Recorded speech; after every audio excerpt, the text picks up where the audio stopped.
What is divine mercy? ಹಾಗಾದ್ರೆ ದೇವ್ರು ಮಾತ್ರ ಡಿವೈನ್ ಮರ್ಸಿ ತೋರಿಸ್ಬೇಕಾ? ನಾವು ತೋರಿಸಬಾರ್ದ ಡಿವೈನ್ ಮರ್ಸಿ? ಏನ ಕರುಣೆ.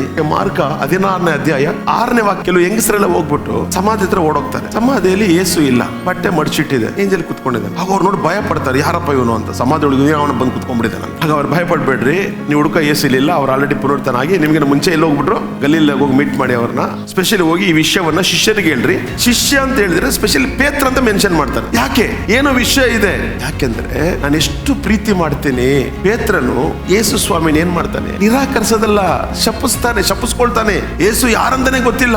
ಯೇಸುನ ಅಲ್ಲಿ ಹೊಡಿತಾ ಇದ್ದಾರೆ, ಇಲ್ಲಿ ಪೇತ್ರ ನಿಂತಿದ್ದಾನೆ. ಯೇಸುಗೆ ಎಷ್ಟು ಕೋಪ ಬಂದಿರಬಹುದು, ಬಂದಿಲ್ಲ. ಇದು ಕ್ರಿಸ್ತನ ತಾಳ್ಮೆ, ಇದು ಕ್ರಿಸ್ತನ ಕರುಣೆ. ಥಾಮಸ್ ಹೇಳ್ತಾನೆ, ಯೇಸಮ್ಮ ಬಂದಿದ್ದಾನೆ.